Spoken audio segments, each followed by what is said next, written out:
How's your legs? Oh my god, I'm so sore. I'm in so much pain. We are driving the fucking struggle bus. We are. Oh god, being in shape is hard. And I'm not even in shape yet. Get my notes. I'm all afluster with the new setup. There we go. We are ready for a brand new episode of Soon to Be a Major Motion Podcast. The podcast where we read books that were turned into movies and watch movies that are based on books. I am Billy Beck. I am Codie Beck. Codie! Happy New Year, dear. Oh shit, no, that was the last one. Codie, how you been? I'm in so much pain. Every part of my body hurts. So you're really doing that New Year's resolution, huh? Yep. Going back to the gym. Yep, going back to the gym. I've been twice. I can't bend my legs. And my arms still hurt. It's so fun watching you struggle around the house. I'll just hear from the other room just, oh god, no. It's like, oh, she's moving. Rude. Yeah, probably, a little bit. How about you? I got the SuperFlu. You sure did. I got fucking wrecked. So, a peek behind the curtain, we normally record these on Thursdays. Every other week we'll do this, and then we'll do a treatment. Except we're like 6 episodes ahead on the treatment. So, I get home from work 2 Thursdays ago now. And it was a long, busy day at work. And I was not feeling great. So I called Mark and was like, we're not recording tonight. We'll push it. Hopefully I feel better tomorrow. And it's been like 10 days. I think we're just never going to record that episode of the treatment. Yeah. At this point, this is the first I felt up to actually recording this. So we're like 3 days behind schedule on this episode. This is the first day you've had a voice that's good enough to last a podcast. I think my voice was good enough yesterday, but I didn't have the energy to do it. Today, I kind of have the energy to do it, but my voice sounds like shit. Well, you did also get up at 3. Yeah, I'm saying kind of have the energy because I got up at 3:55. To date this podcast, I got up at 3:55 to watch my Manchester City Football Club lose the Manchester Derby 2-0 at Old Trafford to Manchester United. Those fucking assholes. But on the plus side, they're already knocked out of all of the cups, so we don't have to play them again this year. Losers. No more derbies. That fucking new manager bounce. Chelsea got it and drew us. United got it and beat us. Spurs are going to fire their coach before they play us next. Is it really a new manager, though? Like, I want Arsenal to have the fucking cojones to fire Arteta right before they play City just for the win. They'll never do it, but oh, I would be so mad if they did. But this isn't a podcast about soccer. No. Entirely. Sometimes it is. We've done that before. Actually, no, we haven't done an episode on we have not. Soccer. We'll do Fever Pitch at some point. Sure. Isn't that about baseball? The American remake is, yes. But unfortunately, the actual novel and original British film are about an Arsenal fan. Oh, no. Yeah. It's one that if it wasn't Arsenal, we would have done it by now. Because it's like my favorite sport and baseball. If we cover both versions. But yeah, fuck that shit. What this is a podcast about, as I said before, books that were turned into movies and the vice versa. And I saw you reading a little novelette. It certainly feels like it after The Detective. Are you still going on about The Detective? Forever. I will forever. 600 pages, Bill. 600. That was such a waste of an episode. That whole episode was the setup to the bit of doing Die Hard in December. If there is nothing else that is true about you, you are willing to commit to a bit. After all, we got married.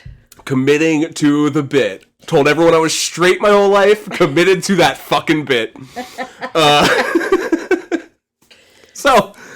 Yes, I've been reading a little science fiction novel that is probably one of the most famous And definitely written by one of the most famous authors of science fiction. It is not Dune. It is 2001, A Space Odyssey by Arthur C. Clarke. Funny that. Yes. Because the film version of 2001 is one of my all-time favorite movies by one of my all-time favorite directors. It is, in my opinion, a masterpiece, to spoil the end of the podcast. So, how did you first... we haven't done this segment in a bit. How did you first come to know about 2001: A Space Odyssey? So, funny you should ask about that. It was you. Oh, shit. My bad. It was, your biggest red flag is that you have toxic film bro energy. And it was even more aggressive in college just because you were constantly consuming media. And so I think at some point early in the getting to know you phase, I asked you what your favorite movie was, and you thought about it for a second, and you said something dumb. It would have been Scott Pilgrim. I was going to say either Scott Pilgrim or Kung Pao. Kung Pao. It would have been one of those two at the time. And then you were like, but I think I was like, okay, but what about like good movies? Oh, and I didn't dump you immediately. I don't think we were dating at that point. Okay. I think I thought I was flirting, but really I was just being mean to you. Which for you is flirting. But yeah, so I asked you, and somehow it came up that you really liked this movie. And I was like, I know nothing. I knew Stanley Kubrick, like I knew his name, I knew of The Shining, and I knew that 2001 was supposedly like super esoteric. Is that how you pronounce that? Maybe, I don't know. I was esoteric is what I've always... It doesn't matter. I just listened to an entire audiobook about a trans woman's experience, and the way that she pronounces cissexual, just every time I thought she was stuttering. Cissexual. See, it's one of those ones, it's one of those words where I've seen it so many times written down, and I don't know if I've ever actually heard someone pronounce it. Esoteric, esoteric, esoteric, whatever. Run like the wind. I've only seen it in books. I've only ever read it in books. But yeah, so that was my introduction to 2001. And I managed to get through our entire relationship to this point without having seen the entire movie, which I didn't realize till you were watching it the other day. Yeah, which is... Well, I don't watch it that frequently. Every couple of years I'll put it on. Yeah. But yeah, it's funny that you mentioned college and my film bro energy, because my upbringing, which I've talked about before, not the most evangelical home, but a fairly evangelical home. And my media diet was limited to what my mother would allow, language and violence-wise. So I never saw the entirety of Titanic until like 2 years ago. Stuff like that. So in college, my freshman year, we did the stage play version of A Clockwork Orange, based on... Shitting on the copyright laws? Well... The play, as Anthony Burgess himself wrote it, was based on the novel. But our artist in residence in college who was directing it more or less rewrote the whole fucker to add in like scenes and references to the movie, but also change it up a little bit and kind of make it his own interpretation of the story, which was a very well-received play. But at the time, I was like, okay, Clockwork Orange, do my like Wikipedia dives, IMDb dives. Kubrick comes up. The Shining, Full Metal Jacket, 2001. I ended up going into Kubrick kick and watching a bunch of his stuff. So it would have been Clockwork, Dr. Strangelove, probably Full Metal Jacket, and 2001. Not to interrupt your flow, but I do think one of the things that you thought was very funny when we first met was that I had not seen any other Kubrick, but I had seen Dr. Strangelove. Yeah, I still think that's weird that you saw that before you met me. I saw that as like a fucking 10th grader. You would not have understood it then. Nope. 100% did not. The satire. But yeah, found it in college. Keep revisiting it every few years. And every time I watch it, I pull more out of it. I enjoy the pace more, because it's a long movie. It used to be longer. Yeah, yeah. But like the first time I watched it, it was like kind of boring at the beginning, kind of trippy, but also boring at the end. But the middle, like, hour and a half, you know, that's a really good movie there. And now, like, that movie doesn't land without the beginning and end for me. But as I mentioned before, I've been fighting the SuperFlu. I have not done my normal level of research for this, which means I don't have my my recent addition to the pod to the timeline, at least not in my notes.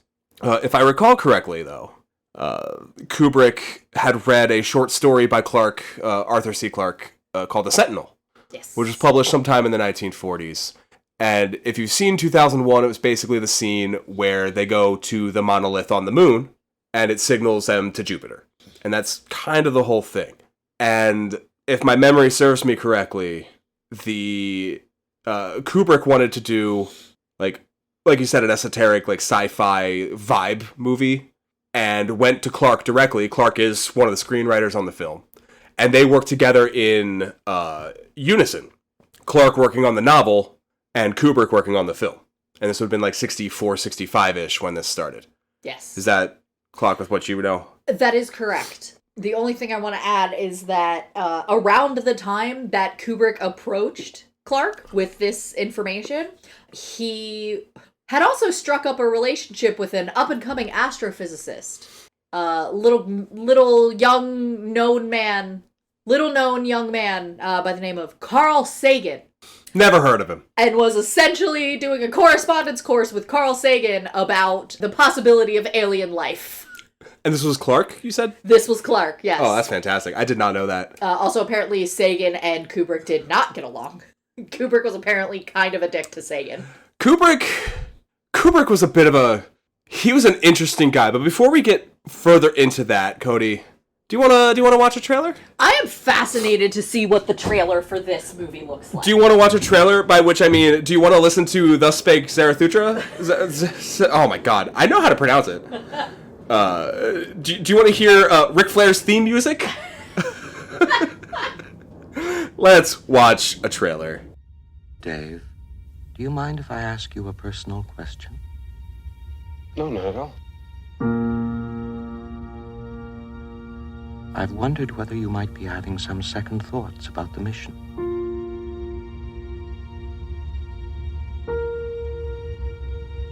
How do you mean? Rumors about something being dug up on the moon. I never gave these stories much credence, but particularly in view of some of the other things that have happened, I find them difficult to put out of my mind.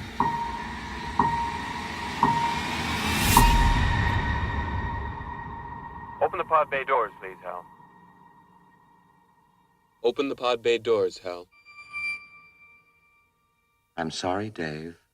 I'm afraid I can't do that. What are you talking about, Hal? This conversation can serve no purpose anymore. Goodbye.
All right, so that was the 50th anniversary trailer, which was 2018. If you couldn't tell by the like mellowed out version of the theme that was playing underneath that opening dialogue. Yeah.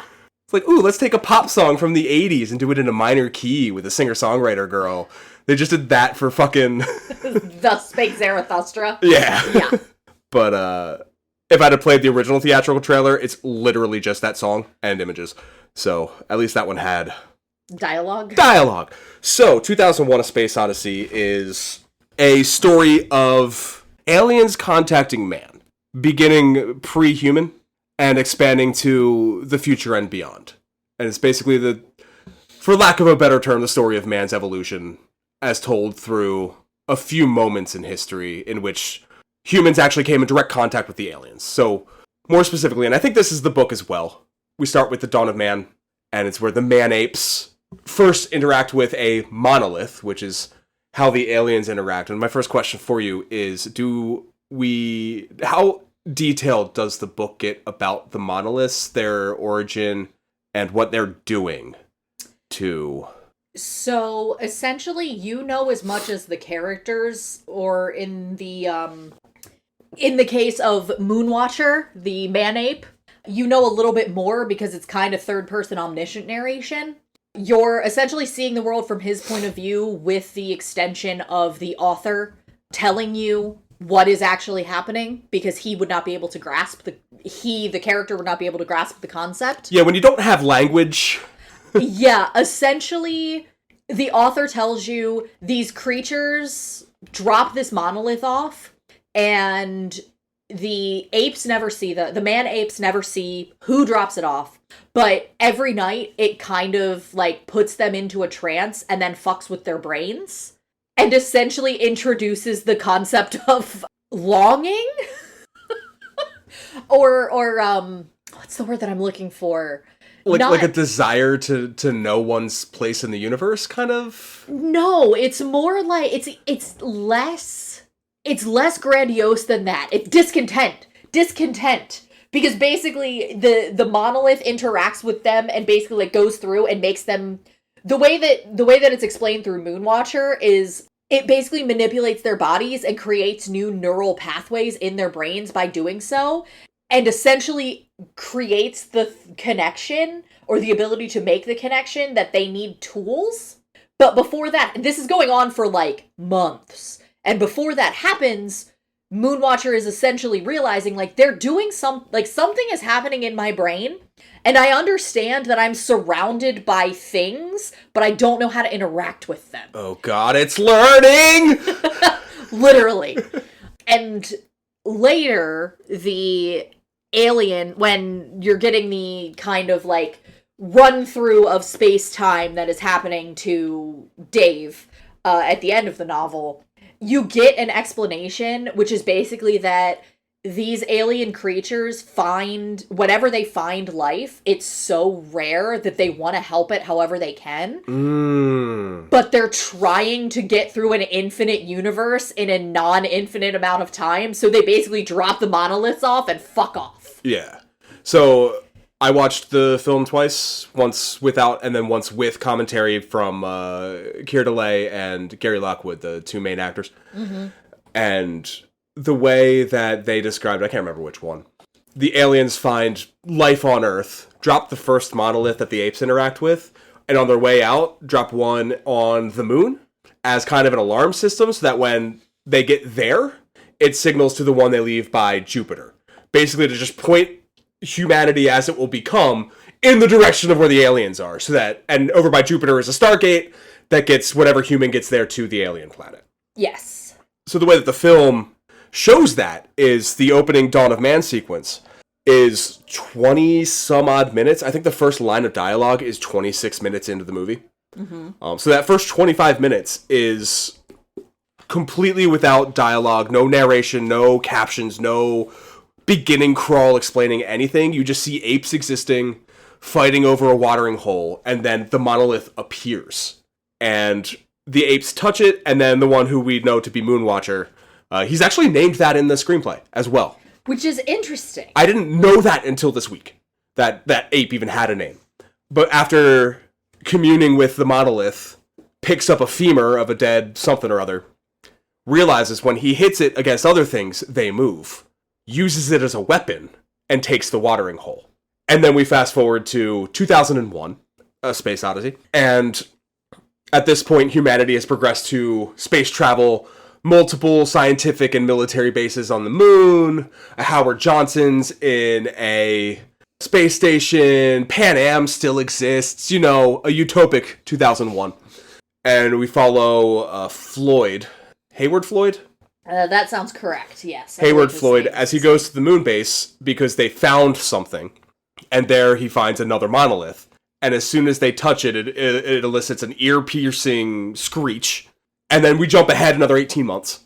And here we're with our main two characters, basically, Dave and Frank, as they are the two awake on the Discovery, the spaceship, as there's 3 other crew members asleep. And Hal, who is the AI computer that runs most of the stuff on the ship, everything that doesn't require physical interaction. And Hal starts to malfunction, and we'll get into more discussion about this later. I just want to finish off the plot. He starts to malfunction, kills off everybody but Dave. Dave survives, fights off Hal, turns off Hal's intelligence, the intelligence side of his brain. And then Hal gets into a pod, finds the 3rd monolith, and goes through the Stargate to the alien zoo. And from minute, I think it's 118 on? Yes, 118 is the last line of dialogue. And this is a 2.5-hour movie. So the last 32 minutes is him traveling through the Stargate and then appearing in this zoo as he just progressively ages rapidly, sees himself age rapidly, and then is reborn as the next step of human evolution and returns to Earth. So, something interesting is that Clarke handled that differently in the novel, and I kind of understand it, because visually it's better to do the aging thing. Because the way it's actually handled in the novel is that Clarke, once Dave falls asleep, essentially, Dave is aware that the monolith is going through his memories and is essentially rewinding him in time. So he is being rewound, not necessarily reborn, but he's maintaining his own intelligence as that's happening. So it's basically he's going backwards through all of his memories in regressing to the space baby, but he's still an adult man with all of this experience and knowledge. He's just being He's Benjamin reformed. Buttoning. Pretty much, yeah. Except, like, evolutionarily. Yes. So, something that should not surprise me as much as it did, there's actually a book that I was reading in companion with 2001, and I didn't get very far in it, but it's called Space Odyssey, Stanley Kubrick, Arthur C. Clarke, and the Making of a Masterpiece by Michael Benson. So, this is actually a retelling of the Odyssey. I have in my question section of my notes, is this just ... Homer's Odyssey? I was going to wait till a little bit later, but go for it.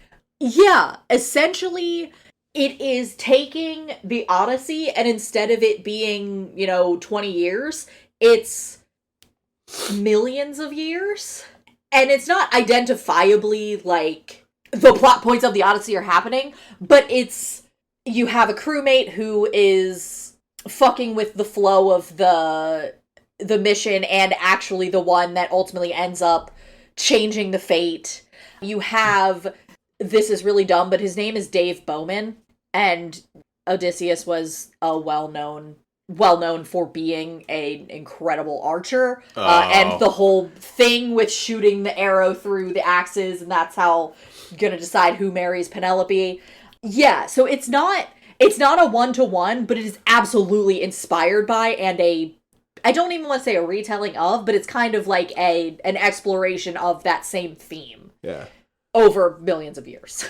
Yeah, because I was like, calling it a Space Odyssey is very specific, and it's gonna elicit Homer's classic epic, which I'm sure we'll do some sort of episode on in the future. Either just Oh Brother, Where Art Thou, or some other, fucking hodgepodge of mess, whatever we decide to do. Say if a famous author, decides, or a famous director decides to release one, say this year, maybe. Like a Nolan or... Yeah. It is Nolan that's doing it, right? It is Nolan. Jesus Christ. Yeah, okay. Well, anyway. It's definitely not like a one-to-one, because I was like, there's no sirens, there's no Minotaur, there's none of, like the classic beats, like you'd see in something like Oh Brother, Where Art Thou? Yeah. But it is a journey of someone trying to get home, like trying to get from one place to another. Yeah. And it's very specifically titled in that. So I was curious what your thoughts were. And then you found fucking the intent. So that's awesome. Yeah. I love that. With the monoliths. So the way that Kubrick made this movie is so visual and audio. There's so little dialogue. The longest dialogue scene is right before the intermission, when they decide we're going to have to disconnect Hal. And then when it comes back from intermission, the next thing we see is Hal murdering Frank. Yep. So, like, everything is done through the language of film and not English. And I think that's part of what makes the film so successful. But one motif that I noticed was every time the monolith appears, you hear, like, a haunting, discordant choir sound.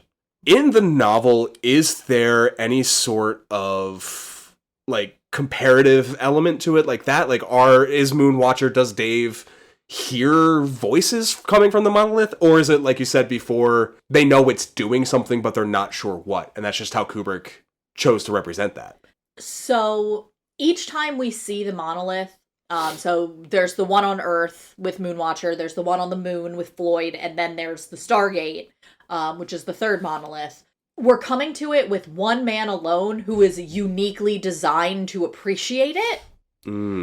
But there's not necessarily, like, a cue or an indication. The only thing is, like, all of them notice that it's, like, almost invisible. It's very difficult to see. But that's kind of the only, like, through line. Yeah. The last bit of dialogue, actually, that we have from Dave at the Stargate, it's actually a really good... It's a famous line. It is a famous line. I've never read the novel, and I knew the line thinking it was from the film, and it's not. So if you want to grab it verbatim. So this is the version that I have. It's on page 193, and the quote is, "David Bowman had time for just one broken sentence, which the waiting men in Mission Control, 900 million miles away and 80 minutes in the future, were never to forget. The thing's hollow. It goes on forever. And oh my god, it's full of stars." And that's the last dialogue in the novel. I'm just imagining being at Mission Control, like, the last thing we heard your husband say, Mrs. Bowman, is, "Oh my god, it's full of stars." Like, what the fuck does that mean? It's crazy. And how Kubrick interpreted that was some of the trippiest fucking filmmaking ever. A lot of, I don't want to get too in the weeds about production yet, but a lot of, like, real macro lensing of chemicals interacting in, like, on what is it, like a slide thing, like under a microscope, that kind of shit. Yeah. And something they called, which I intended to do more research on, I think it was called slit screen projection, if I'm not mistaken. And I'm gonna do a quick Google. Hold for Google. Whoop! I just saw it. Sorry, slit scan photography. So basically, what it is they cut a slit into a movable slide and then put that between the camera and what they're filming, so it can, like, stretch images and stuff like that. It was developed originally for Vertigo. Oh, okay. And then used, like, most famously in the Stargate sequence of this film. They also did some other stuff, like color correcting just landscape footage to make it look unearthly, and like I said before, like close-up footage of cameras and stuff. But, like, the main travel is, like, mirrored slit screen stuff. And some other playing around with projections and matte photography, and a lot of real technical shit that I'm not the person to really talk too much about that, because I haven't done it myself. I'm no expert, but I appreciate the hell out of it, for sure. I love that shit so much. But, where was I going with that? I got distracted by slit screen, or slit scan. We were talking about it's full of stars. Oh, yeah, that's his last line is full of stars. Real quick, does the novel specify how far humans had gotten into space before this journey to Jupiter? Had they gotten beyond the moon, or did they just get to the moon? So it's not really specified that they had gotten farther than the moon. It's kind of just like, this is the first mission of its kind, but it's being approached with such, like, specificity that it seems like they had other plans, that they had an initial plan, and then the discovery of TMA-1 on the moon kind of, like, adjusts it. Okay. Because, like, over and over again, Dave and, while he's still alive, Frank are talking about how, like, all of these are new processes, all of this is stuff that they're doing for the first time, and it's, like, working beautifully. Like, the hibernation shit is all brand new. The ship itself is new. And it's so important because it's, like HAL 9000 is new. No, Hal was born in 1992. He's at least 9 years old. His function and his ability to basically drive the ship is new. Yeah. Okay, I was just curious, because I was like, they're at a point where, like I said before, and because it's such like a jarring like anachronism, like there's a Howard Johnson's on the space station. They're staying in a fucking Hilton in space. We have commercial application between the Earth and the Moon. We're at Mars already, right? Like, people have made it to Mars at this point, yeah? Like, I feel like they have to have. So, speaking of Mars, reading this novel felt so much like reading a spiritual predecessor to Andy Weir. The way that it's written is so, like, technical, but also no nonsense, but also, like, not so non-frilly, that it's like reading Artemis or The Martian. I haven't read Project Hail Mary yet, but it felt like I can see where Andy Weir got the vibe from. Yeah, and that comes from the level of access that Clarke had at the time. Yeah. I had a note in here that I think it was Lockwood mentioned that he had met Neil Armstrong and Buzz Aldrin in 1965. And immediately the conspiracy side of my brain is like, is that because this is the point where Kubrick was filming them on the moon landing? But it's because Clarke had access to NASA. Yeah. And he was doing research at NASA as they were building the moon lander. And they were building and testing Saturn V. And like this early space exploration, space race shit. And he was like getting data from them and progressing that. Like, okay, what's this going to look like if we continue at this pace? In 40, 50 years, Pan Am, so we had, 1912 is the Wright brothers, and by 1962, which is when he's writing this, they had modern jetliners, and Pan Am is, like, the thing.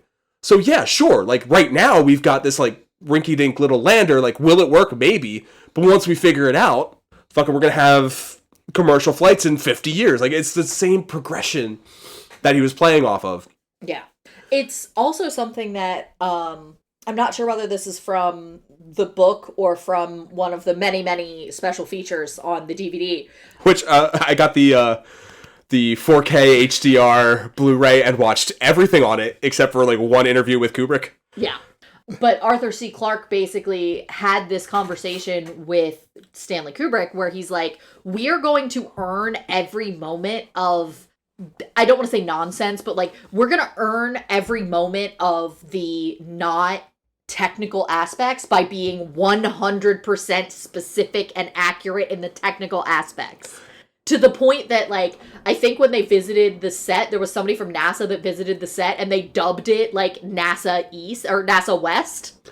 Yeah, it would have been NASA East because they shot this all in Bournemouth in the UK. Yeah.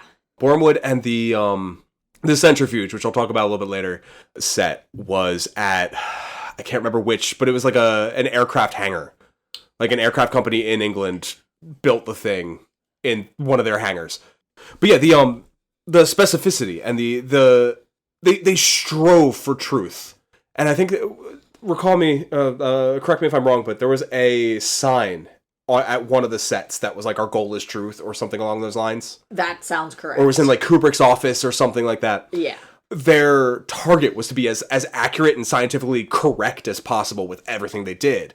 Yeah. And one of the things that really helps the movie stand out, even with things like, and I keep going back to it, fucking Bell Telephone and Hojo and Pan Am, even though those things no longer exist when you're watching it in 2001, the specificity and attention to detail with every other thing just makes you believe, regardless, that this is happening. And it's the special effects lean into that as well, and how well done those were. Yeah. That really gives the movie like a level of truth.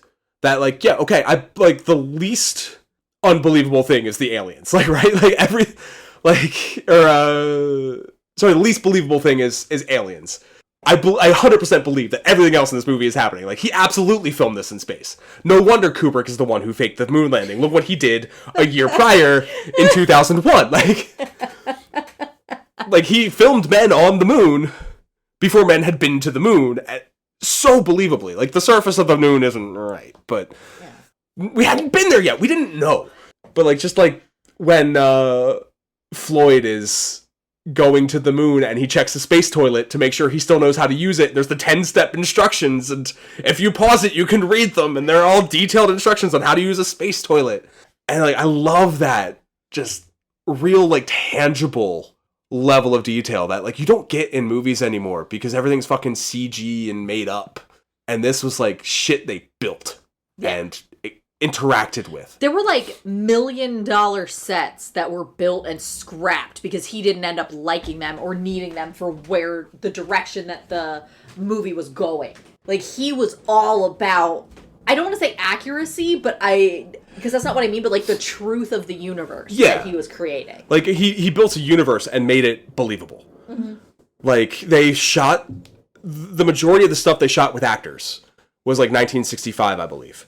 And the movie didn't come out till 68, because then they went in and built models and shot models and, you know, painstakingly put all of the details together. The way that we look at sci-fi movies now came from this movie. It's a point from one of the special features on the disc was prior to 2001, alien spacecraft were all like shiny and clean and like flawless looking pieces of metal, and the Discovery has like bumps on it and little things. But because he took the time and the care to set up the world, when you see those bumps and like jagged edges, you go, oh, that's a thing that's keeping them alive. Like, that has a purpose, that's there for a reason. And that carried on into Star Wars when, you know, George Lucas, or like, I guess Roger Corman, I think, is the one who taught him how to do this. It's like, you just staple an egg carton to it and spray paint it silver and it looks like it's something, you know? And they got that from 2001. Yeah. So, like, yeah, it goes back to, like, the tangibility and the world building. Think about, like, the vehicles we use on Earth. Yeah, your vehicle gets dinged up as you're using it from rocks and dirt and shit hitting it. So, of course, that's going to happen in space, too, because there's rocks and dirt and shit in space. Yeah, and we keep putting trash up there. That's actually a joke in the novel. The guy is talking about how, like, they're going to have interstellar garbage men because there's going to be so much, like, shit in space from satellites and stuff orbiting around Earth. Yeah. And, yeah, I mean, there are people at NASA who track all of that. They have to. Because when you shoot something else out into space, you got to make sure you're not going to hit something that's going to, you know, like, knock a heat shield off the bottom of the space shuttle. Yeah, because this, like, 2001 posits a future where, you know, you hop on a spaceship like you hop on an airplane, but that shit's still fucking dangerous now. Yeah. Like, I actually have a close friend who works in the field, and that shit's fucking dangerous and scary, and they still celebrate a successful launch or a successful return. I mean, there's a reason that fucking SpaceX is known for their garbage-ass launches.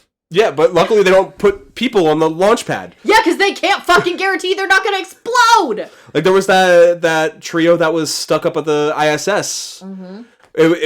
I think SpaceX is the one that got them down. It was the Boeing, I think, that got them up there. I think and they weren't sure that it would be safe for them to return on the same craft. Yeah. Like, this shit's still fucking sketchy as hell in 2026. Yeah. But, yeah. And I think Kubrick knew that. Kubrick, who himself didn't like to fly, because he himself got a pilot's license and then went, oh, all of this can go wrong? Nope. No, thank you. Which actually, so the premiere of this movie, I want to talk about the LA premiere a little bit. Mm-hmm. Kind of a famous film premiere. So Kubrick lived in the UK. I think he's from Queens, if I'm not mistaken, or somewhere. Yeah, they moved to But he and his wife moved to England. Yeah. And I believe he stayed there the rest of his career, if I'm not mistaken. I think up until he died, they were there. Yeah. But for the LA premiere, he had to get there. So he takes, you know, all of his reels of film onto the Queen Elizabeth, the ship, takes that across the ocean. On the ship, he had a private editing bay, so he could continue editing it. Docked on the East Coast, got on a train across to California, continued editing the film. Well, I feel like you have to talk about the New York premiere. I don't have details on the New York premiere. I just know that it was so poorly received, he just started editing the shit out of it from New York to LA. Yeah, so they get us to LA as he continues editing it. People walk out, like Rock Hudson, I think, left halfway through saying, I don't know shit about what's going on here. One of the few, like, known critics that appreciated it, I believe at the time, was Roger Ebert. He was at that premiere as well. And when he misjudges a film, he'll go back and reassess, which a lot of critics eventually did. But, like, so many scathing reviews at the start. After the LA premiere went so poorly, he cut another 17 minutes off the movie to bring it down to 2.5. I think it was 2:47 or whatever it would have been. Released the film. It wasn't doing great. not doing great. MGM was about to pull it from theaters, and then some theater owners called and said, hey, don't pull this yet. Something's happening here. And I'm pulling this from one of the featurettes on the DVD. Something's happening here. Yesterday, 3 kids came and sat alone in the front row of the theater. And today they're back with 3 friends. I think this is about to pick up. And the featurette didn't say what was happening. But the next thing it showed was a newspaper ad for the film that used both the terms psychedelic and trip. In 1968. Those mean very specific things. People were dropping acid and seeing this movie 3, 4, 5 times and having fucking existential experiences. Drugs saved this movie. But yeah, Kubrick, really interesting character. Like, a lot has been said about him, and I'm not going to repeat everything I've heard over the years right now, but I did learn some things from hearing Keir Dullea and Gary Lockwood talk about him. A lot's been said about Kubrick doing lots and lots of takes. 37, 38, 39 takes of little simple things. And what I found interesting was that he wasn't necessarily directing them. Try it again, but this. Do it again, but that. It was just, let's do it again. And it's just, he knew what he wanted to see, but he didn't know how to tell the actors necessarily how to do it. So he would just do it till they got it, or he was satisfied. There's actually stories from him on set of not wanting to talk directly with some actors, and just talking through his AD. And I'm, like, you can read that as being a dick, and I'm sure a lot of people will consider that being a dick. But part of me reads that as he just, like, he wanted a disconnect because he felt there needed to be a disconnect for whatever reason. And it was maybe just to get something out of the actor, maybe to get them to, you know, I don't know how to explain what I'm trying to say, but like, maybe he was just really fucking weird. He was he was so particular.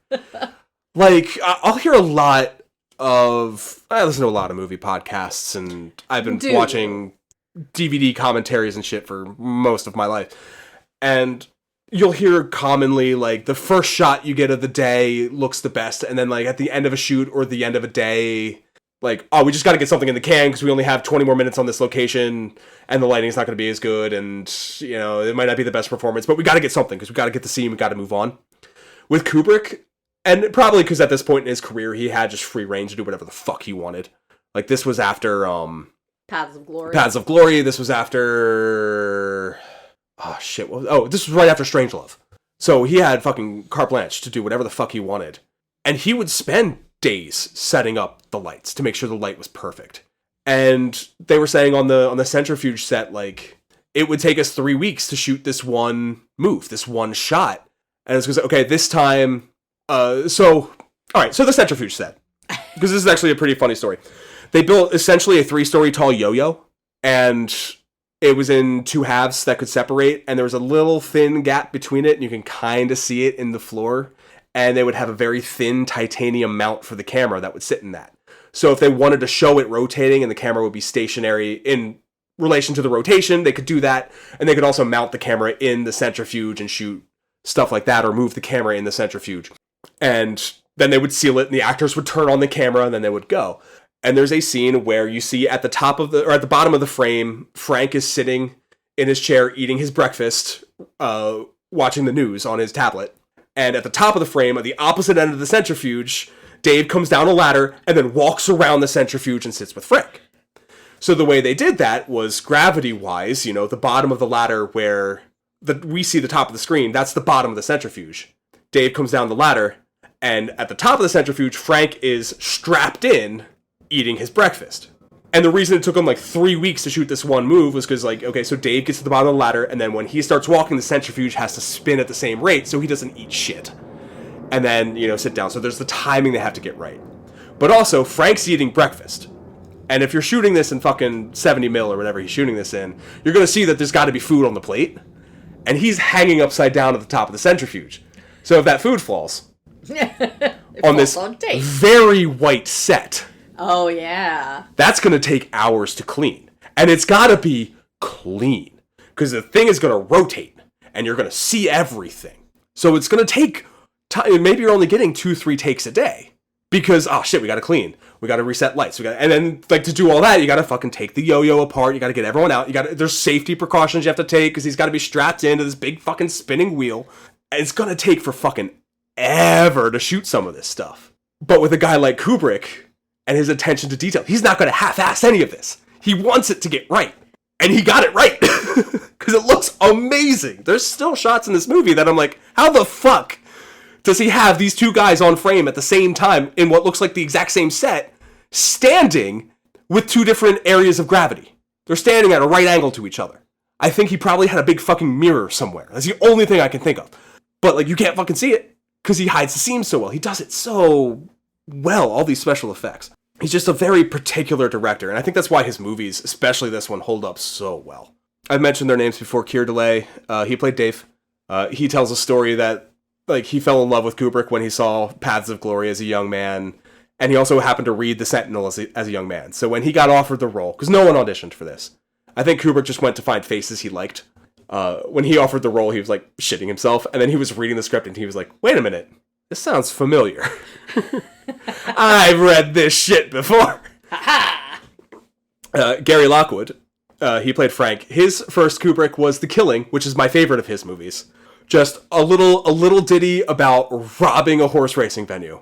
Fucking great movie. Incredible movie, incredible ending. I think it ends at Burbank Airport. It's very LA local. Believe that's correct, yes. With money blowing around everywhere. So he was already familiar with Kubrick when Paths of Glory came out. When it came out, he was, I think he said, at USC playing football. And he lied to his coach about having a parking ticket on a very hot day so he could skip practice and go see Paths of Glory in an air-conditioned theater at Grauman's.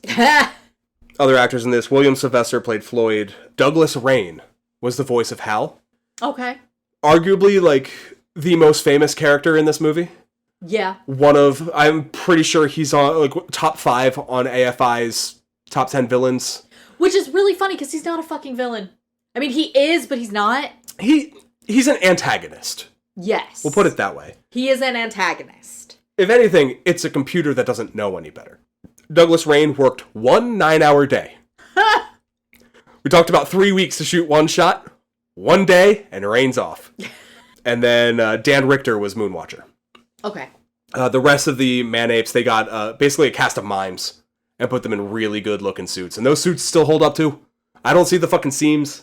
It's not like when you watch, like, the Teenage Mutant Ninja Turtle live-action movies and you can see the actor's face in the mouth on the 4K version. Like, yes. No. Those fucking suits hold up, dude. But as far as Hal goes, they needed somebody on set for Dullea and Lockwood to react to. So with Frank, it was usually Stanley Kubrick himself. And it was assistant director Derek Cracknell with Dave. They had originally hired somebody, I think, to play Hal, period. And he was on set for the first couple of weeks, but he was too British. So, paid him off, get him out of there. Oh, the other cool thing about the centrifuge. So, it looks super modern to us, because there's fucking screens everywhere. And they're sitting there watching the BBC News on tablets in 1968, right? Yep. They didn't have that technology then. They didn't even have the technology to put a real television screen in there and then film it properly, because frame rates are different. So what they did was every single screen you see inside that set, behind that is a 16mm projector, projecting that image onto the screen. So there are shots where you see Hal in the middle, and to his left are 4 screens, and to his right are 4 screens. That means there are 8 16mm projectors screaming on the other side of that wall. When they're sitting at the breakfast table and they each have their tablet and they're kind of askew when they're watching that BBC News, underneath them are 2 16mm projectors projecting that image onto the set. That's cool as fuck. I love that shit. It's like the Virtual Boy thing you were watching last night. Yeah. Slow Mo Guys just released a really interesting video about how the Virtual Boy's display works. And they showed it in, like, super high frame rate cameras to really... but that's neither here nor there. I'm just going to keep talking about special effects, because I think they're incredible in this movie. The Dawn of Man sequence, most of that was filmed on a set.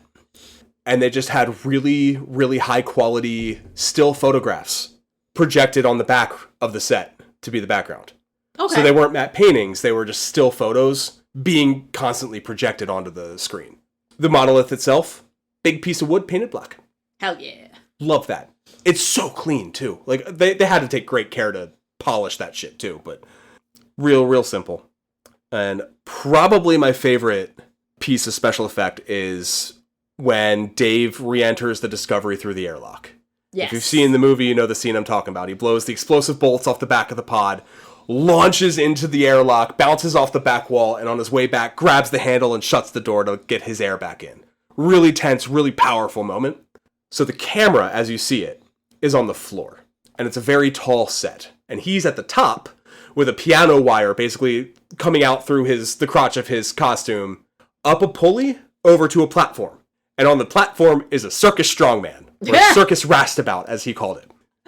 And when they said go, they dropped Keir, face first, towards the lens of the camera. And on the rope attached to the piano wire coming out of his crotch was a knot.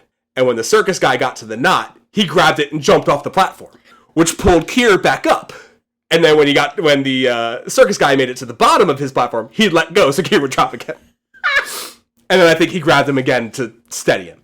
I think he said they did that one time, nailed it, moved on. That is such a cool scene. Does not happen in the novel. What does happen there in the novel? Because the way the film does it, just to reestablish the plot, Frank goes out to put the not misbehaving unit back in place. Yep. Leaves his pod to airwalk, and then the pod cuts his air, and throws him into space, basically. Dave quickly gets into the next pod, forgets his helmet, goes out to collect Frank's body, and then when he comes back, Hal will not let him back into the spaceship. So he opens the manual airlock, blows the bolts out the back of the pod, and shuts the airlock, and puts on a new helmet, and then goes and disconnects Hal. How does that go in the novel? So, Dave never leaves the ship in the novel. Frank is going out there to replace the unit because Hal has stated that the second one is failing and they're going to put the new one back in. And the scene is actually like one of my favorites in the novel because it's a little bit chilling because basically the whole time they've established that Hal repeats their commands back to them as a safety measure. And in this time, Frank, while he's out there, asks Hal, hey, adjust the pod because I need the light. And Dave's like, it bothered him. He couldn't quite put his finger on why until he realized Hal had not repeated the command. He'd just done it. And it's because Hal is moving the pod in order to basically knock Frank off of the external. And Dave realizes this and watches it happen.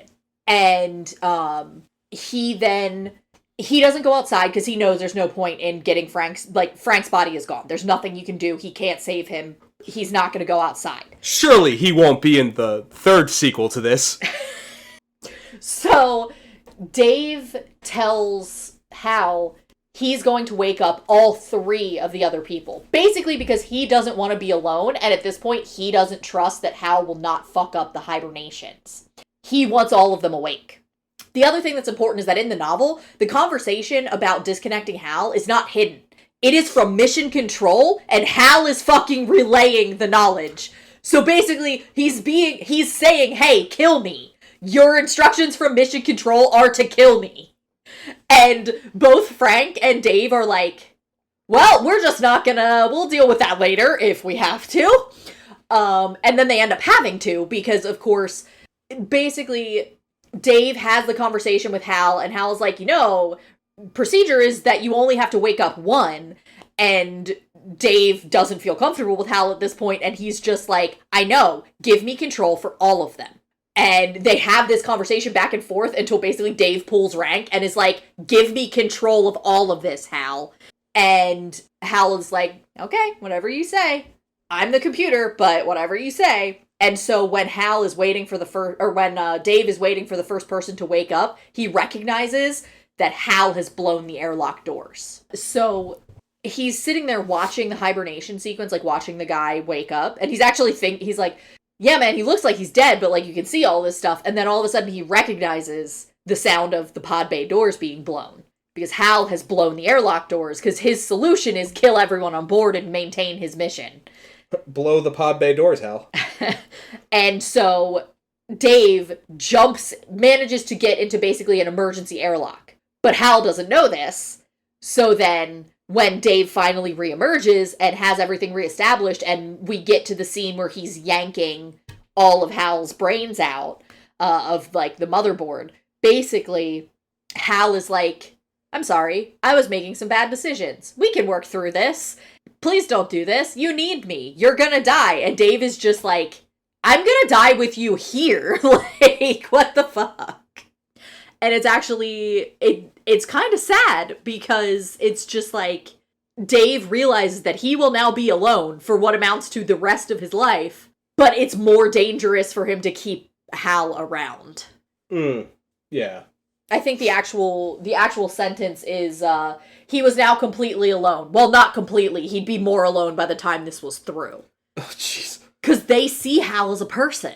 And essentially, later when he's back in contact with Mission Control, they're like, yeah, about that one of our other 9,000 units also had a psychotic break. Yeah, it's interesting that you say they felt like Hal was a person, because that was brought up in the commentary as well, that when Dave is disconnecting Hal, he's euthanizing a friend, is how he sees that. And that scene is one of the most famous scenes in the movie, as Hal is trying to talk him out of it, and like you said, like, oh, I can see I was wrong, I'm sorry, please don't do this, Dave. Dave, I can feel my mind going, Dave. Dave, please stop. Dave. And he's just like begging for mercy, and then he like resets, and he's like, oh, my name is Hal, I was born in Urbana, Illinois in 1992, would you like to sing a song? And he sings Daisy, and it's terrifying! And juxtaposing that with the way that the film depicts Hal killing off the sleeping, the hibernating crew members, all you see is screen readouts. And for way too long, it's just the still image of one screen with computer malfunction, and then you see the life support lines going to red and flatlining, and then life terminated. And it's so soulless, the way that those characters are killed, compared to how Hal is disconnected. And going back to what you said, like, he's not the bad guy, he's the protagonist. Because it's not clear in the movie, for obvious reasons. You can't just be in Hal's brain. But but Dave literally is in Hal's brain. Fair enough. There's actually a chapter, it's like a page, that explains why Hal does what he does. And you also kind of get a version of it later when they're explaining why the other Hal 9000 had a psychotic break. And basically the explanation in the novel is that Hal knew that the human crew that he is serving at this point, the ones that are awake, don't know what the actual mission is, and he knows what the actual mission is, and that basically functions the same way it would function in a human brain, and he gets more and more guilt about not telling them and like keeping this secret, to the point that it causes him to make mistakes. And you see that a little bit in the film as well. In the trailer we listened to, one of the opening line of dialogue of that is like, don't you think it's strange that like there was these rumors on the moon? Like, Hal is trying to like reveal the information that he knows his crew doesn't know, and he's trying to like tread the waters, like, maybe if they respond then I could talk about it more, and maybe they do know more than they're letting on, and they think I don't know, and you can see that happening. And as far as starting to make mistakes, there's a scene where I think it's Frank is playing Hal in chess and he loses. And chess experts have pointed out that the board you see isn't quite what they say it is. There's moves that neither of them have seen that could be different. I think I don't know anything about chess myself, but I think it's not actually a chess checkmate. There's a move there that when Hal rereads, like, he's like, here's the next 3 moves that have to be played and then it's over. There's another move there that can change the outcome. Most audience members don't see that, but chess players will see that. Stanley Kubrick was a chess player. In fact, he's one of those guys who would hustle people at Washington Park. He was a good chess player. That's 100% in there intentionally, to show that, yeah, he's starting to make mistakes. And then we get the big mistake with the malfunction that's not really a malfunction. Yeah. Something, the indomitable spirit of humanity. Yeah, but like, that's all in there. Like, it's just so subtly told, and not everyone's going to pick up on it. But that's kind of this movie. It's a very subtle movie in the way that it tells its story. There's a lot of nods in the text, too, they do treat Hal like a person, Because he's their colleague. And at this point, like, when you only have essentially three conscious creatures that you're talking to, and it's Dave, Frank, and Hal, like, they treat him like a colleague. He just isn't a physical body. Yeah. So it's very, like, they feel embarrassed for him, and, like, they have the chess thing. They know that he's programmed to only win 50% of the time, but they still play the games with him. So it's like... Because it's also something to do. Exactly. It's like when you're isolated like that. Yeah. And, like, yeah, they can communicate with mission control, but there's that 7 minute... Is it 7 or 17 minute delay? By the end of the novel, it's up to 80. It's up to 80 minutes? Yeah. Yeah, so there's... Because, when he kills Hal, it's 30. Yeah, because of the speed of light is basically how fast communication can travel, and that's a long distance. Mm-hmm. And they're up there for 18 months, it seems. Well, probably a little bit less. Does it say how long they're on the Discovery? So the original one, they hibernated for a portion of it, and they've each been awake, I think, for about 18 months. But the ultimate, the whole trip was supposed to be about 7 years, but they were going to be in hypersleep for most of it. Yeah, okay. Or what we consider hypersleep. They were going to be hibernating. Yeah. And that's one of the things that basically once he kills Hal, he knows that he's not making it to the mission that's supposed to pick him up, because there's not a computer that can monitor him in hibernation. Yeah. He's gonna die in space. Or go crazy. No, he literally will not Oh, because there's not food. There's not enough food, and there's not enough reserves. Because obviously when you're on life support... Hey, potatoes. There's always potatoes. He doesn't Watney Farms, family potatoes. Proud sponsor of the podcast. God damn it. So this is immediately after he kills Hal. He, Dave, began to speak to Earth. It would be over an hour before his words got there, and Mission Control learned what had happened. It would be 2 hours before any reply could reach him. And it was difficult to imagine what answer Earth could possibly send, except a tactfully sympathetic goodbye. I think, oh my god, it's full of stars is a little bit better than that. Yes. He's fine. He makes it okay. Poor Frank, though. Frank is the first man to get to Saturn, according to Dave. He doesn't get... Oh, no, he passes it. He gets to the Kuiper Belt. It's funny, because I was listening to, like I said, the commentary, and Lockwood, like, flippantly says something when Frank gets tossed off screen, and he's like, well, they won't find him for 1,000 years. And I was like, that's a funny... Wait. One of the sequels is called 3001, and I looked it up, and it's about Frank's adventures in 3001. They, like, aliens find him in the Kuiper Belt and resuscitate him or some shit. Okay, so I have a question. Yeah. About the space baby. Okay. So, the space baby goes back to Earth, right? Yeah. I read, the way that it's phrased is something to the effect of, he put forth his will, and the circling megatons flowered in a silent detonation that brought a brief false dawn to half the sleeping globe. I interpret that as this motherfucker just made all of the nuclear weapons explode. Did he just kill Earth? I have no fucking idea, because none of that's in the movie. He just, like, kind of floats in space and looks at Earth, and it's just, like, a pale blue ball. It's not the end of Doctor Strangelove, which is all the bombs going off. Yeah, the interpretation I have of that is, I'm reading that as he just detonated all nuclear weapons. Now, did he detonate them in such a way that he can use his magical space baby powers? It's the last page. All right, I'm going to read it myself. Yeah. So the way it's worded, like, it sounds to me like he gets back to Earth and nukes have already been launched, and he just decides to detonate all of them.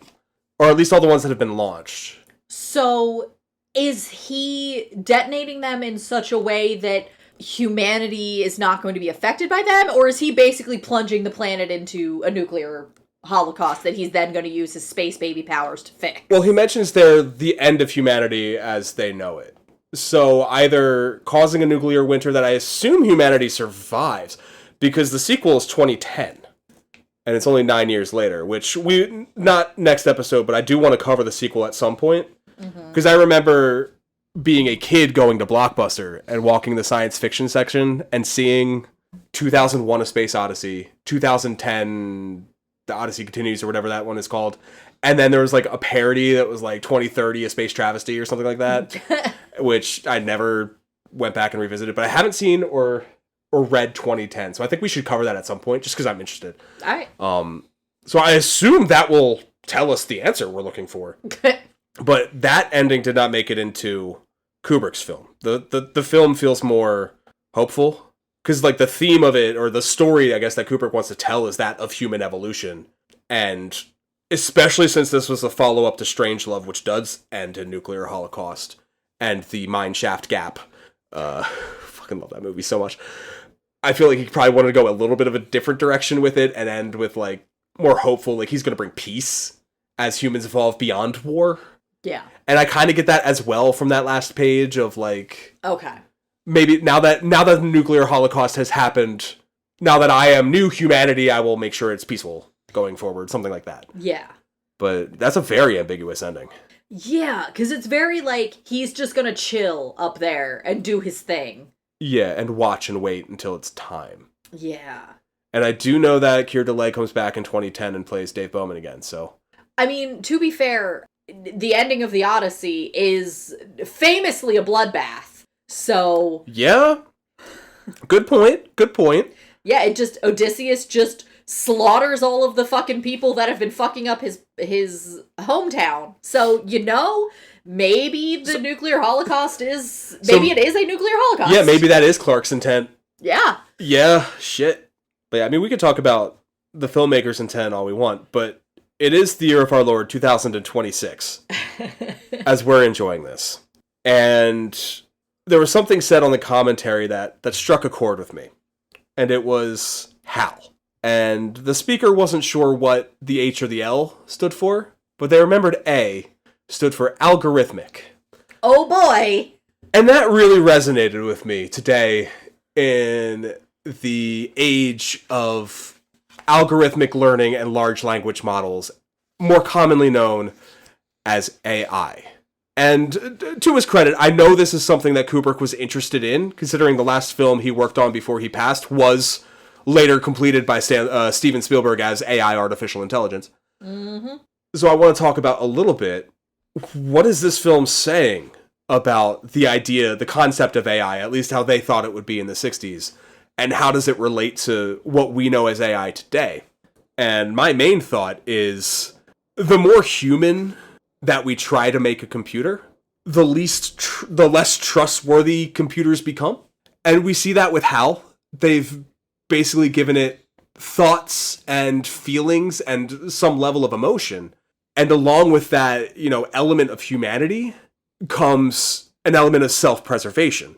And that comes to a head when HAL is, intentionally or not intentionally making mistakes. And in order to preserve himself, tries to kill off 5 human beings. We know current AIs make mistakes.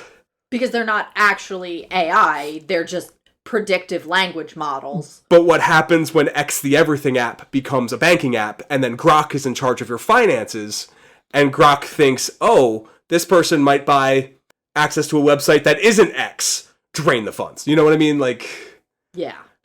Where do we go from here? Like, when in the 60s we were being warned about this shit. Just for funsies, I double-checked. Page 86. Heuristically, HEURISTICALLY. Oh, I have no idea. I don't know that word. Heuristically programmed algorithmic computer is what HAL stands for. Oh, the L is the L in algorithmic? Yeah, it's H as in for the word I can't pronounce, and then the first 2 letters of algorithmic. That's where they pulled it from. In my head, when he said algorithmic, I was like, algorithmic learning? No! Fuck you, Clarke! Not even dumber than that. But also, that whole section actually explains why HAL is the way he is. Because basically, the whole point of HAL is that he is modeled after a human brain. We don't know what most of the human brain does, even now. So the fact that we're modeling something that we can't necessarily control and something that we don't fully understand... Yep. HAL was a masterwork of the third computer breakthrough. These seemed to occur at intervals of 20 years, and the thought that another one was now imminent already worried a great many people.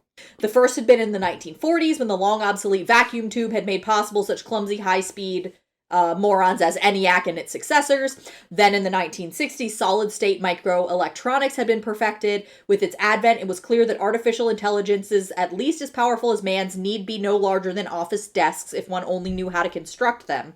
Probably no one would ever know this, it did not matter. In the 1980s, Minsky and Good had shown how neural networks could be generated automatically, self-replicated, in accordance with an arbitrary learning program. Algorithmic learning. Artificial brains could be grown by a process strikingly analogous to the development of a human brain. Feeding it content until it learns how to speak. In any given case, the precise details would never be known, and even if they were, they would be millions of times too complex for human understanding. Whichever way it worked, the final result was a machine intelligence that could reproduce, some philosophers still prefer to use the word mimic, most of the activities of the human brain, and with far greater speed and reliability. That is fucking haunting. The old jest that it would always be easier to make organic brains by unskilled labor was beginning to sound a little hollow. That paragraph, 2 paragraphs there, is like the whole first 2 or 3 chapters of Brave New World by Aldous Huxley. Yeah. Clearly, Clarke had some thoughts and opinions on the technology and the way it was going to develop. I mean, Kubrick did too. Like I said, how he kills the crew is so soulless. Yeah. And you can see Dave, because like he's supposed to be emotionless. He was saying that like the background of the character is that he was hired for this job because even in the highest stress situations, his heart rate doesn't go higher. Yep. And you can even see him starting to break as he's disconnecting Hal.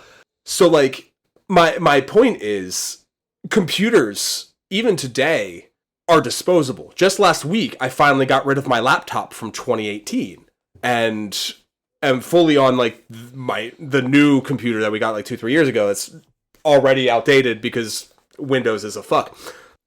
But like at some point in time, I'm going to have to move on to a new computer. And at some point in time, Hal would have had to be disconnected anyway. But so why are we giving technology this kind of like... And I understand that current, quote, AI is different because it's all based in data centers and there's a ship of Theseus about it now. Yeah.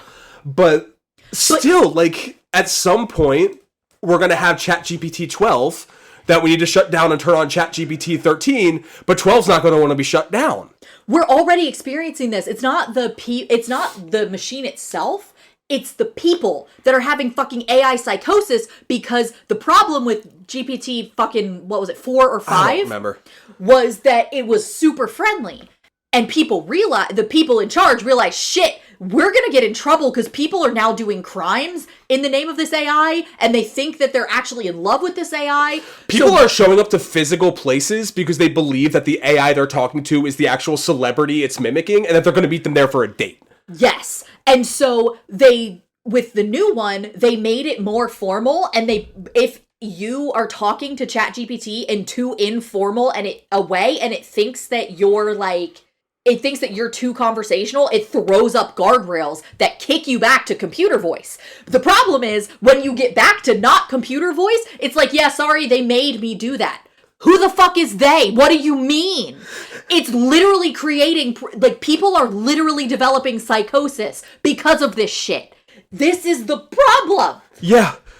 And it's something that's not explored at all in the story that we're talking about. Well, a little bit. Because they treat him like, a coworker. Exactly. Because if you get told over and over again that this box is your friend is in the box. And we're also, to an extent, because of the way that our generation particularly grew up, and each generation after that, we grew up with the internet. Yeah. We had friends that were hundreds of thousands of miles away. I mean, So we're used to our friends being in the box. We spent a year and a half of our relationship was on a text screen. Exactly. So, like, at what point do we hit the stage where it's not my friends are in the box, it's my friend is the box? Yeah. And there are kids hitting that stage now. Mm-hmm. Because they're also like, you got children fucking around with this shit that are too young to really understand that there's a difference. We've already had... God, we're blessed that we remember pre-internet. Yeah. I mean, we've already had movies about falling in love with AI. You had Her. That was 10 years ago! Yeah! And then they tried to use Scarlett Johansson's voice on one of those chat boxes, and she was like, absolutely not! And they mimicked it anyway, and I think she sued. Yep. Yeah. No, like... we already know that this is dangerous and this is a bad idea. We knew this in the fucking 60s. We didn't think that it was going to be as mundane as people being stupid, but we've known that this was dangerous for decades at this point. Yeah. It's very Jurassic Park. It's very, your scientists were more preoccupied about whether they could than if they should. It's a little bit that, and hey, we finally made the Torment Nexus from sci-fi dystopic novel The Torment Nexus. Please don't make the Torment Nexus. Yes. Yeah, it's... Oh god, having a functioning brain is terrifying in modern society. Like, we just spent 86 minutes dissecting and talking about the themes and production of a novel and film that I love the movie. When I punched into YouTube 2001: A Space Odyssey to get trailer, one of the autocompletes was explained. It's not a I'm gonna double down on my words. It's not a complicated story. It's not hard to figure out even not reading the book, just watching the movie. It's not hard to figure out what's happening. You just have to pay attention. Even if you, especially if you read the book, it's a 1-to-1. Yeah. We're experiencing evolution in multiple stages. It's not that complicated a concept to grasp. The opening bit is Dawn of Man, and you see how man came to be from ape. And then the next thing is okay, it's happening again. So I guess we're evolving. It's not hard to figure out what the ending of 2001: A Space Odyssey is, if you have any sort of media literacy. The problem is, people who are searching YouTube for answers to questions don't have media literacy. Because if they did, they wouldn't be searching YouTube for answers to questions. They'd be reading books. I feel like... Please subscribe to our channels on YouTube, by the way, which shout outs to that one dude who subscribed because he went to our detective episode looking for information on Roderick Thorpe, only to learn that I couldn't find it either. Big ups to you, homie. So, not to play devil's advocate either, I feel like this movie also has a self-perpetuating, this is such an esoteric and ununderstandable movie. No, it's fucking not. It's not fucking Mad God. It's not What's that line from Poker Face? Where it's the guy that made Mad God? Yeah, it's fucking Phil Tippett. Yes, and she just, dissects his movie in, 2 sentences, and he's like, oh. Yeah, it's not hard to figure out. It's pretty straightforward. It's just because it's long, and it's not spoon-feeding you every... Yeah, and Kubrick is intentionally leaving, the details of the mission. He's leaving plot elements out for the audience. Yeah. Because he wants you to know what's going on the same time Dave finds out. Yeah. The audience intentionally doesn't know what the Discovery's up to until he disconnects Hal, and that video from Hayward shows up and starts explaining, okay, 18 months ago we found this thing on the moon, and it's definitely extraterrestrial, and it's pointing to Jupiter, so we're sending you to find out what it's pointing to. Yes. It's, for a decent chunk of the book, you're kind of in a thriller, because it's just kind of discovering, oh shit, this mission isn't what I thought it was. Great, what do I have to do now? Yeah. And it's that's not a plot hole or something that's difficult to discover. It's just you're learning things the same time the characters do. It's the structure of the story. Exactly. It's so simple. Exactly. And it's just you just gotta rub a couple neurons together to figure out that okay, the thing that he's searching for at Jupiter, once you're told that's what this mission is okay, this is another one of these monoliths I saw earlier in the movie. It was only 2 hours ago, not that long, that when a bunch of apes saw that, they learned how to turn fucking bones into weapons and evolved into humans. Yeah. Because you see, he picks up the bone, he learns how to smash with it, uses it to kill another man-ape, throws it into the air, and then as it comes down, it jump cuts to a weapons satellite. Yep. It's a straight through line. There's just not a narrator explaining that. You just have to pay attention to know what you're looking at. Exactly. And then you can go, okay, so last time they communicated with Monolith, it was this. This time, it was okay, now we gotta go to Jupiter, and now he's talking to another Monolith. And sure, there's 15 to 20 minutes of trippy visuals. But it keeps cutting back to Dave, reminding you, okay, he's traveling forward. Everything, all the movement in that sequence is forward movement. Nothing's moving backwards, you're moving forward, so you can establish that, okay, Dave is moving forward. And then as he blinks and his eye goes back to full color, okay, he's where he is. And now time is moving too fast and he can see himself, so something's up. It's definitely alien. There's no exit door in the room he's in, so you know he's in some sort of cell or what have you, and then he evolves into the next form of life and goes back to Earth. And it's... Oh, the last thing is when he's in his deathbed, he sees one more monolith, and that's when the evolution happens. Yeah. And it's right there in sequence. You just have to pay attention. Yes. You not understanding the structure of a story is not a plot hole. Yeah. Mark, this isn't pointed at you, because I know we had to talk about this the other day when you were watching this. I love you, Mark. And I know you get it. It just... I get that it can feel like you're missing something because it's not spoon-fed. Yeah. But you're not. It's a very simple story. Yes. So what did you think of the book? It's interesting, because, like, I'm not a sci-fi person, so I don't have a lot of exposure to sci-fi, but so much of this is just what I consider tropes at this point, that you can... I'm like, okay, so these are probably where this shit originated Yeah, from. it's the trope starter. Yeah, and so it's like, it's not difficult to read. It's very, even though it is highly technical, it's also very conversational. So if you like The Martian, you're gonna enjoy this. I had a good time. It was a quick, easy read. The version that I have is from a special collection that Penguin Classics did, where I think it's called the Penguin Galaxy. They also printed the fucking title on the spine upside down. Yes, they did. I hate that so much. That's been driving me nuts all week.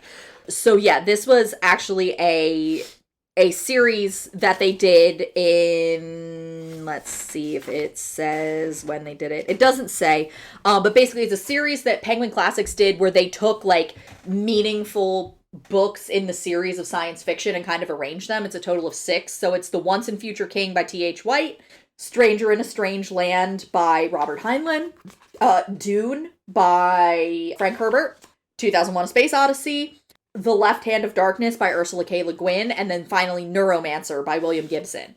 And it's basically like taking each of those books and explaining like how they kind of feed into the existence of the other and into sci-fi and speculative fiction as a whole, and how like each of them were kind of considered important for different reasons. And so this edition, there is a series introduction written by Neil Gaiman. Boo. Yeah, not a big fan. The introduction itself is really well written and covers all of the books and explains all of it really well. It's kind of frustrating. But overall, I had a good time. Would I have chosen to read this on my own? Probably not, but that's just because I don't particularly enjoy sci-fi. Or rather, I should say I don't reach for sci-fi. If I'm looking to scratch that itch, I'd probably grab fantasy instead. But it was fun. I enjoyed the segments in the middle, which I feel like is pretty much what everybody enjoys. I really enjoyed the Howl section. It's a lot... I kept having flashbacks to reading the series Earth's Children by Jean Auel, which is funny because that's about, like, not the Pleistocene era, but it's about the Ice Ages and, like, early Proto-Man and how they lived in that world. And it's interesting, like, having that connection, because it's a lot of explanation of, oh, well, we did this science fiction thing, and it's kind of like her doing the same thing in the Ice Age, which I will eventually make you watch the terrible adaptation of that. Oh, hell yeah. That's a 700-page book I can speed through. But that said, tangents aside, I enjoyed it. Wouldn't have picked it on my own, but it wasn't bad. Now, Bill, what do you think about the movie?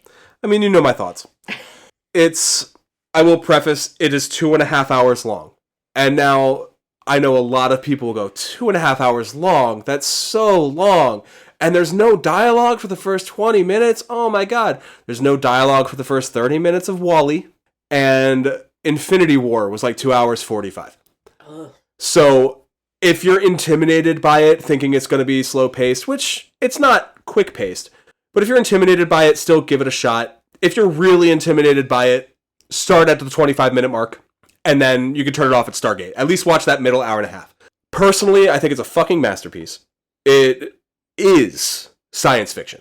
It's what created the genre. It's what moved science fiction as film from guys in rubber suits, B-movies, you know, the thing from another world, and progress it to real fucking cinema, you know? Because without Space Odyssey, we wouldn't have fucking... Actually, when did Solaris come out? Solaris would have been around the same time. Yeah. If anything, it would have been... Maybe they started it later, but it... Oh, no, 72. So, like, without 2001, we wouldn't have stuff like Solaris. You wouldn't have Star Wars. You wouldn't have fucking... I mean, Star Trek started in 66 as campy B looking, and then Next Generation. We wouldn't have Next Generation if it wasn't for shit like Space Odyssey. In the modern era, you don't get The Martian. You don't get... Yeah, you don't get The Martian. You don't get... Gravity. Yeah, Gravity's a good one. Like, this really, like... You don't get Apollo 13. Well, Apollo 13 is a little bit different. That's a historical drama. But it evolved the genre into more than just pulp.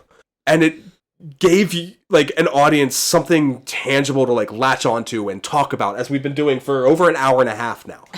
Like, and not to mention, it's gorgeous to look at. Apparently, when they released the 4K edition, they were screening it in 8K in Japan.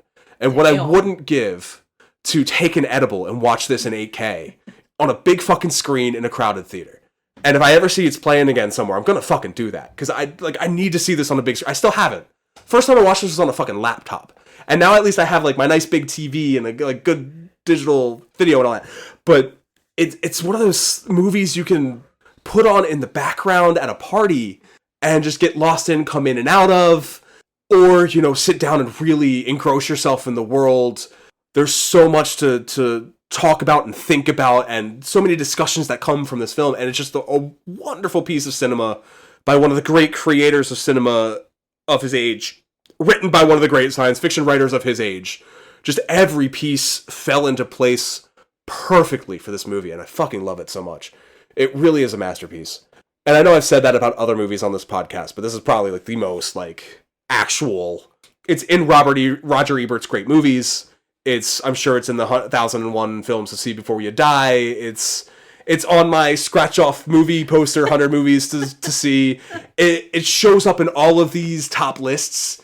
I'm pretty sure it's in the AFI. Yeah, it had to be the AFI. I have the fucking copy right here to tell you. I know it was in the second list, the 2007 list. Pretty sure it was in the 97 list as well.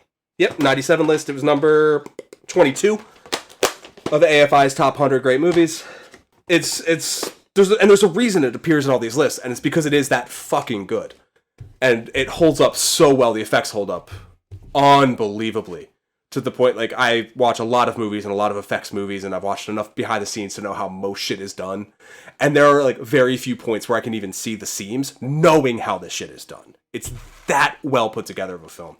I can't recommend it highly enough. So, before my voice goes, you had mentioned that you tend to reach for fantasy. I do. And because I know who wears the pants in this household, we've done a lot more fantasy on this pod than we've done sci-fi. We have indeed. And I want to stay in the sci-fi world because Okay. I like science fiction. And also next month is February, which is like the romantic month or whatever.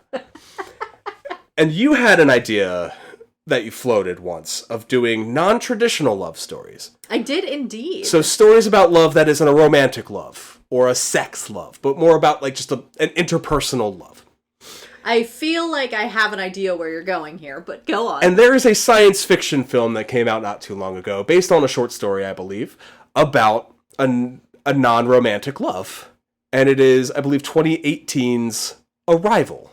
And I think we should cover that next time on the pod. I mean, hey, it's a short story. Sure. All right, well, if you're down... 2016. So if you're down, I'm down. And I hope you, our audience, is down. So next time out, your homework is Arrival.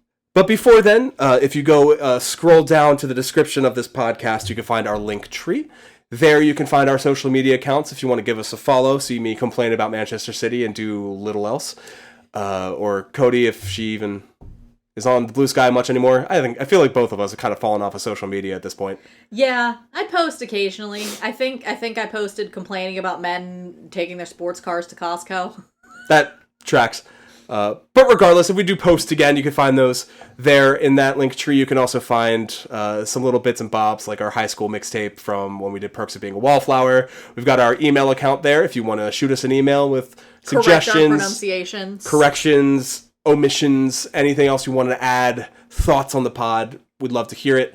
You can also find our Ko-Fi account if you want to toss a couple of bucks our way to keep this podcast on the internet airwaves. Anything is greatly appreciated. End of the podcast. Yay! We did it. Oh my god, I have to take a shit so bad. Bro, why does science fiction always fuck with time? Because it's an interesting thing to think about. Is it just because, like, the whole time is a wave bullshit? I think it's just because, like, after, like, we as humans mastered movement, like, through air, land, and sea, it's like, what's the next thing? Like, how can we move through time? It's the next dimension that we need to breach. And I think...